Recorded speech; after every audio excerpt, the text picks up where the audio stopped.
जय हिंद दोस्तों। आप लोगों को यूपी पुलिस भर्ती में रनिंग की डेट अब बहुत पास आ चुकी है। जैसा कि आप लोगों को पता है कि 10 फरवरी से आपकी रनिंग स्टार्ट हो सकती है।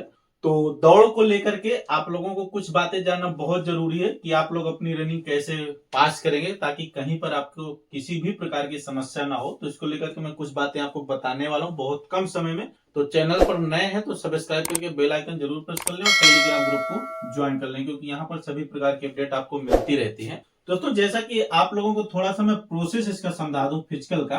तो जिस प्रकार से आप लोगों की डीबीपीएसटी में एंट्री हुई थी, उसी प्रकार से आप लोग फिजिकल के लिए भी जहां भी आपका मिलेगा रनिंग के लिए सेंटर जो भी अलॉट होगा, वहां पर आपकी पहले तो एंट्री हो जाएगी। एंट्री होने के बाद आप लोगों को लाइन से बिठा दिया जाता है और इसके बाद जो है आप लोगों का बायोमेट्रिक सत्यापन होगा। जिस प्रकार से दोस्तों आप लोगों का डीबीपीएसटी में बायोमेट्रिक सत्यापन हुआ था, सेम उसी प्रकार से जब आप फिजिकल के लिए जाएंगे उसी प्रकार से आपका बायोमेट्रिक सत्यापन होगा। इसके बाद 200, 300 या 400 के साथ, मतलब जितना भी ग्राउंड की कैपेसिटी होगी जिस भी सेंटर में, उसी हिसाब से आपको रनिंग के लिए बुलाया जाता है।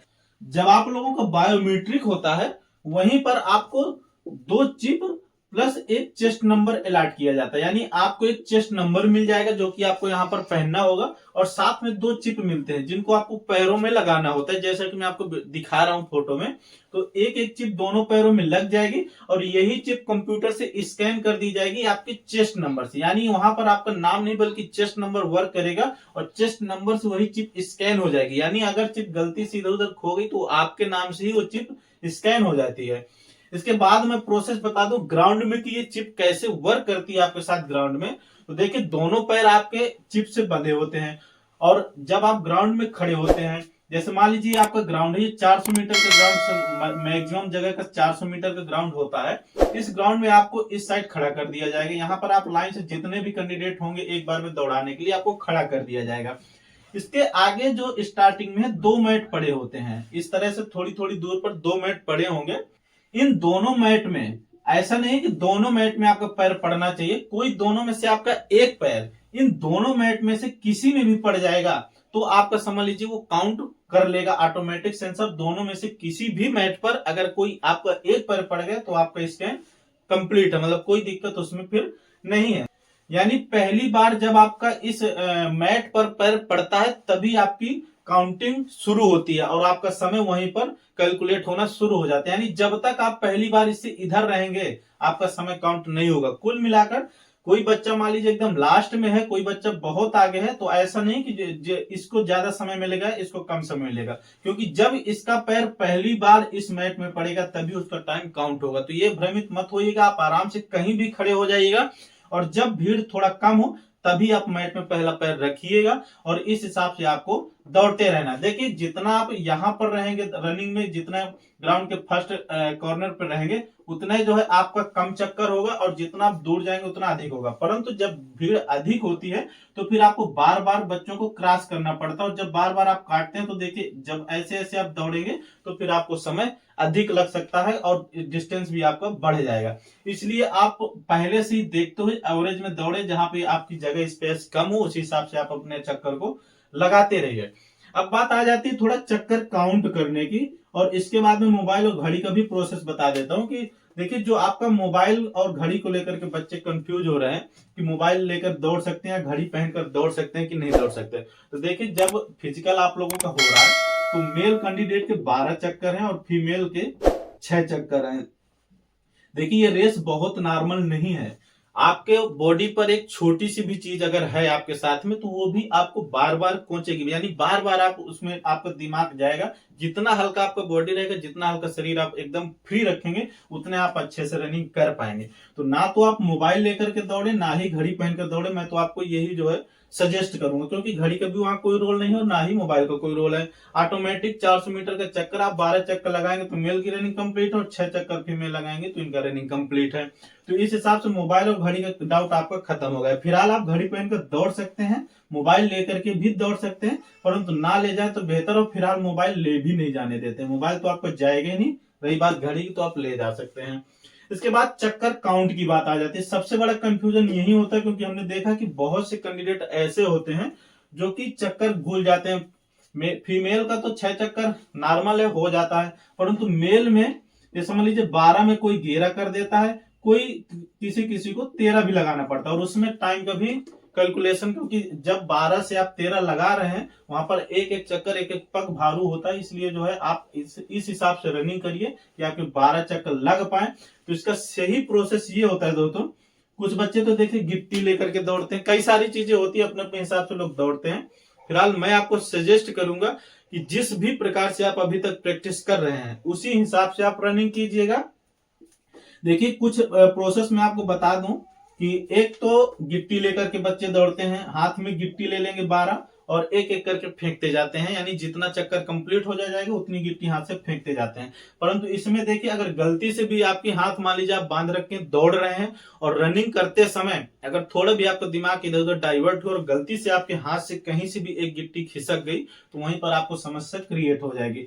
इसलिए गिट्टी का मामला थोड़ा रिस्की होता है। गिट्टी या कुछ अन्य भी चीजें भी लोग ले लेते हैं गिट्टी जैसा 12 चीजें, तो ये थोड़ा मामला रिस्की है। इसके बाद एक रबड़ वाला आता है मामला, जो देखे होंगे आप, जो पैसों की गड्डी होती है उसमें लोग रबड़ बांधते हैं, प्लस या मिठाई का जो डिब्बे होते हैं उसमें रबड़ बंधी होती है, पतली वाली एक आती है रबड़, तो उसको भी लोग बांध के रखते हैं। तो ये रबड़ वाला थोड़ा मामला सही रहता है। देखिए रबड़ में कैसे होता है ना कि आप छोटा रबड़ एकदम नया लीजिएगा अगर रबड़ वाला यूज करिएगा, क्योंकि पुराना रबड़ हो सकता है वीक हो और आप उसको अगर हाथ में लेते हैं तो गलती से अगर वो कहीं से टूट गया और गिर गया तो वही समस्या हो सकती है। इसलिए आप नया रबड़ लीजिएगा और 12 रबड़ आप काउंट करके अपने हाथ में यहाँ पर पहन सकते हैं। और जैसे आपका एक चक्कर कंप्लीट हो जाए, जैसे आप एक चक्कर कंप्लीट करते हैं वैसे आप एक रबड़ आराम से निकाल करके फेंक दीजिए और 11 आप लगाए रखिए। जैसे आपका चक्कर पूरा होते जाए वैसे आप निकालते रहिए। परंतु मैं अपना प्रोसेस बताऊं कि मैं क्या करता था। देखिए कुछ बच्चे उसको संख्या को काउंट भी रखते हैं, यानी 1 2 3 मतलब पूरा 12 चक्कर मुजवानी काउंट रखता हूं। मैं भी सेम ऐसे ही करता था, ना मैं गिट्टी वाला फॉलो किया ना मैं रबड़ वाला फॉलो किया। आप अपने माइंड में बिठा करके रखिए, दौड़ते रहिए अपने माइंड, वहां पर आपका देखिए माइंड भी डाइवर्ट होता है, क्योंकि जब आप रनिंग करते हैं दौड़ते समय बार बार आपको फील होगा कि मैं खड़ा हो जाऊं, मुझसे नहीं हो पाएगा, नहीं दौड़ पाऊंगा। आप अपने आप को मोटिवेट रखिए रनिंग के प्रति कि बस अब थोड़ा ही बचा, मैं दौड़ जाऊंगा, कोई दिक्कत नहीं है।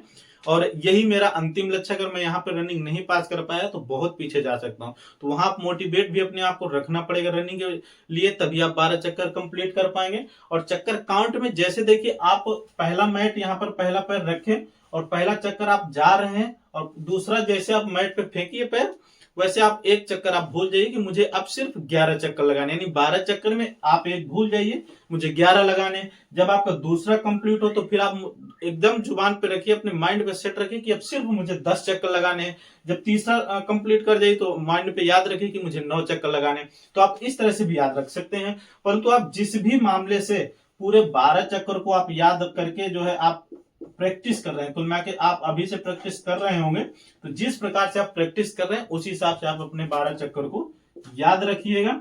और महिलाओं की बात करें तो महिलाओं के बहुत कम चक्कर हैं, 6 चक्कर हैं। आप किसी भी प्रकार से अपने चक्कर को याद करके प्रैक्टिस कर सकते हैं। देखिए कुछ रनिंग के टिप्स मैं आपको बता दूं तो रनिंग में जैसे 12 चक्कर हैं, फिलहाल आप तो अपने हिसाब से अपनी रनिंग कंप्लीट कर रहे होंगे, परंतु कुछ सजेशन छोटा सा मैं दूंगा कि आप भीड़ को देखते हुए कभी भी अपनी स्पीड बढ़ाने घटाने की कोशिश मत करिए। 12 चक्कर आपको लगाने हैं तो 12 को आप 2 8 और 2 में बांटिए। इसी प्रकार महिलाओं के चक्कर हैं तो आप 1 से 2 चक्कर, इसके बाद जो है 2 के बाद आपके बचेंगे 3 और फिर लास्ट का 1 चक्कर। इस तरह से जो है आपको बांट करके देखिए इसमें करना क्या है। जो पहले वाले चक्कर है यानी 2 चक्कर तक महिला और पुरुष दोनों की बात कर रहा हूं कि 2 चक्कर तक आपको एकदम नॉर्मल रेस दौड़ना है। आगे वाले को बिल्कुल नहीं देखना कितनी स्पीड में जा रहा है, उसको आप भूल जाइए। सिर्फ आप अपने बॉडी को एकदम से वर्कआउट में ले आइए, मतलब एकदम जब बॉडी हीट हो जाए तभी आप अपनी स्पीड को बढ़ाइए। और प्रारंभ के 2 चक्कर लगभग आप एकदम आराम से दौड़िए, कोई इसमें दिक्कत नहीं। और इसके बाद के चक्कर ऐसी योरेज में दौड़िए जैसे आप प्रैक्टिस कर रहे हैं, ऐसे दौड़िए कि मतलब आपकी रेस जो आपका समय है उसी समय पर कंप्लीट हो जाए। लास्ट के 2 चक्कर पुरुष के और लास्ट का 1 चक्कर महिलाओं के, आप इतनी स्पीड में दौड़िए कि जितना आपके ताकत है उतनी आप झोंक दीजिए और पूरी स्पीड में, फुल स्पीड में आप जो है लास्ट के चक्कर कंप्लीट करिए। इस हिसाब से आपकी रनिंग कंप्लीट हो जाएगी। गारंटी के साथ कहता हूं कि यदि आप नॉर्मल प्रैक्टिस भी कर रहे हैं तो आपकी रनिंग आसानी से कंप्लीट हो जाएगी। और यदि चक्कर गिनने में आपको कहीं भी कंफ्यूजन हो रहा है कि मेरे अभी सिर्फ 11 ही चक्कर हो रहे हैं, लास्ट का चक्कर अभी बचा हुआ है, ये आपको थोड़ा भी शंका है और आपके पास समय है, आप बच्चे भी दौड़ रहे हैं ग्राउंड पे, तो आप बेशक 13 चक्कर हो जाए, गर्ल्स के 7 चक्कर हो जाए, लेकिन आप 1 चक्कर और एक्स्ट्रा लगा सकते हैं अगर आपको कंफ्यूजन है। इसके बाद थोड़ा सा रिजल्ट और फाइनल कट ऑफ पर बात कर लेते हैं।